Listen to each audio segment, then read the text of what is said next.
안녕하십니까? 휴암입니다. 지난 시간에는 악마론에 대해 말씀드렸습니다.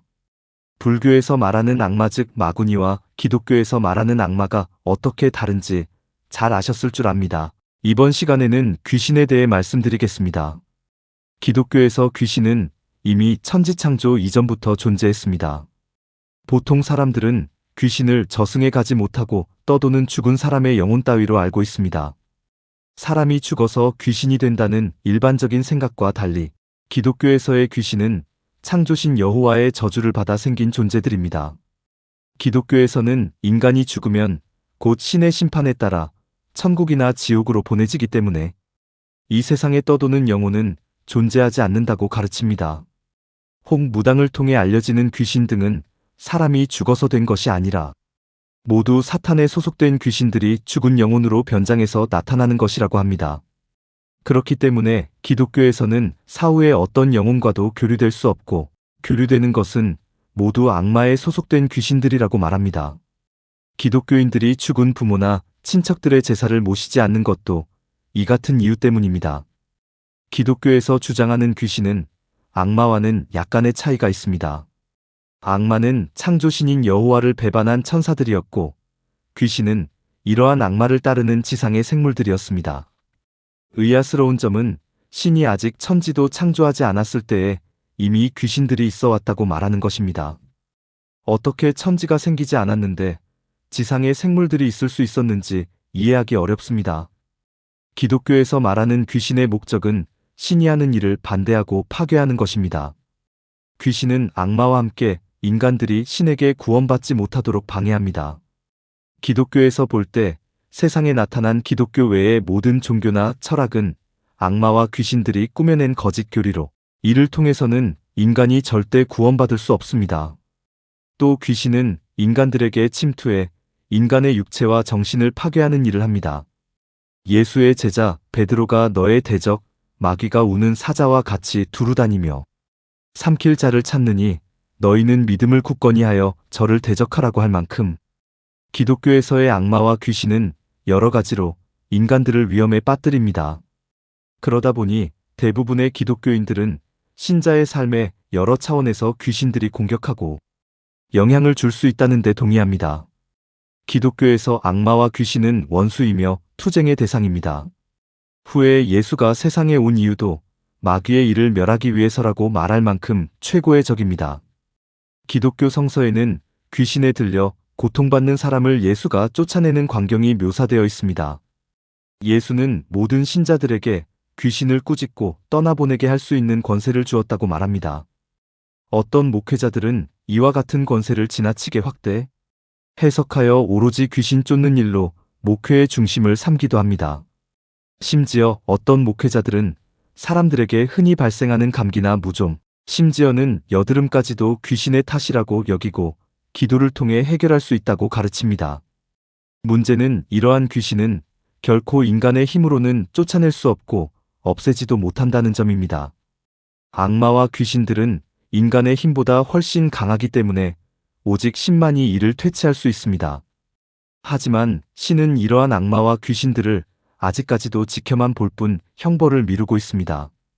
그러면서 이들은 언젠가 도래할 심판의 날에 용서받지 못할 죄인들과 함께 영원히 지옥의 불구덩이로 들어가게 된다고 합니다. 따지고 보면 귀신들은 이미 2번에 걸쳐 사라졌어야 할 존재들입니다.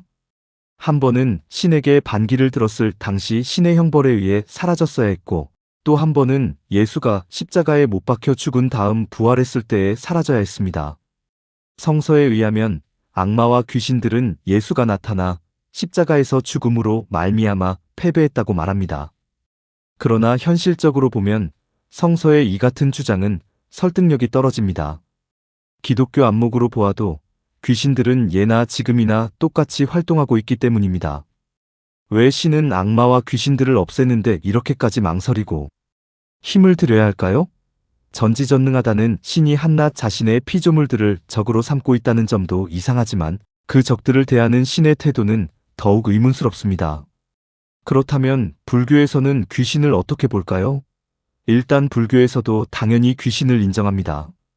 많은 경전에서는 수많은 귀신들의 이름이 거론되고 있을 뿐만 아니라 그들이 하는 여러 가지 역할들에 대해서도 언급합니다. 먼저 불교에서의 귀신은 업으로 만들어집니다. 전생의 선업과 악업의 결과에 따라 중생은 귀신이 될 수 있습니다. 그러다 보니 귀신들 중에는 천상의 귀신도 있고 아귀의 귀신도 있고 인간의 귀신도 있고 지옥의 귀신도 있습니다. 가장 흔한 귀신은 역시 인간이 죽어서 된 귀신입니다. 아함경과 같은 초기 경전에는 인간이 죽어서 귀신이 된 이야기들이 나옵니다. 그런데 경전에 따르면 인간이 죽는다고 모두 귀신이 되는 것은 아닙니다. 대부분의 사람들은 불교가 윤회를 가르치는 종교이다 보니 인간이 죽으면 새로운 몸을 받기 전 귀신의 상태에 있을 것이라고 추측합니다. 이른바 중음신을 귀신의 개념으로 보고 있는 것입니다. 그러나 중음신과 귀신은 성격이 다릅니다. 귀신은 중음신이 한 번 몸을 받아 이루어진 존재입니다. 귀신이 되었다는 것은 이미 한 번 윤회를 했다는 의미입니다. 특이한 점은 이렇게 인간이 귀신이 되기도 하지만 귀신이 인간이 되기도 한다는 것입니다. 열반과 해탈을 성취하지 못한 중생은 그가 하늘을 지배하는 천왕이라 할지라도 언제고 업에 따라 윤회합니다. 이 때문에 귀신들 중에는 착한 귀신도 있고 악한 귀신도 있습니다. 인간들처럼 착한 귀신은 세상에 선행과 덕을 베풀지만 악한 귀신은 인간을 해코지하고 회방합니다. 전생부터 복을 많이 쌓은 어떤 귀신은 귀신들을 통솔하는 왕이 되기도 하고 세상의 악을 징벌하고 정법을 수호하는 귀신이 되기도 합니다. 기독교의 귀신이 마냥 악하기만 한데 비해 불교의 귀신은 때로 인간들보다 월등히 선하기도 합니다. 어떤 귀신들은 전생에 악행을 많이 쌓아 극심한 괴로움을 받기도 하고 더러는 사람이나 수행자의 몸과 마음에 침투하여 괴롭히기도 합니다. 불교에서는 악한 귀신이 아무에게나 달라붙지 않는다고 봅니다. 그리고 귀신이 사람에게 영향을 미칠 수 있는 힘도 기독교처럼 강하지 않습니다. 불교에서 설하고 있는 귀신들은 세상을 파괴하려는 목적보다는 자신의 욕망이나 원한을 해결하기 위해 활동합니다. 중요한 사실은 이들 악한 귀신도 스스로 마음을 돌려 악을 버리고 참회를 하거나 선행을 쌓으면 귀신의 몸을 버리고 인간이나 천상의 신으로 태어날 수 있다는 점입니다. 영원히 용서받지 못하고 악한 귀신으로 남아있을 수밖에 없는 기독교의 귀신과는 대조를 이룹니다. 기독교의 귀신은 아무리 회개하고 선행을 해도 영원히 귀신일 뿐 다른 존재가 될 수 없습니다. 기독교에서의 귀신은 증오와 원한과 저주의 대상입니다. 그런 탓에 귀신들에게 선택의 여지는 없습니다. 오로지 악의 길만을 고수하고 심판의 날까지 기다려야 합니다. 기독교의 귀신들이 세상에서 끊임없이 악을 행하고 있는 이유는 신의 용서가 없는 데에 따른 반발 때문이라고 할 수 있습니다. 이와는 달리 불교의 귀신들은 그것이 어떤 귀신이건 자비로 건져내야 할 대상입니다. 만약 부처님이 여호와 신을 만난다면 귀신들을 향한 증오와 복수심을 버리라고 꾸짖을 것입니다. 또 귀신들을 향해서는 세상에 대한 악행을 멈추고 선행을 쌓으라고 타이를 것이 분명합니다. 불교에서는 악한 귀신의 힘을 막아내고 선한 신의 보호를 받기 위해서는 항상 복을 쌓고 지혜를 기르라고 가르칩니다. 사람의 마음에 탐욕과 번뇌가 많으면 악귀의 영향을 받게 된다고 합니다. 신을 중심으로 하는 기독교의 귀신과 마음을 중심으로 하는 불교의 귀신은 이렇게 서로 다른 형태와 성격을 띠고 있습니다. 다음 시간에는 기독교 우상론에 대해 말씀드리겠습니다.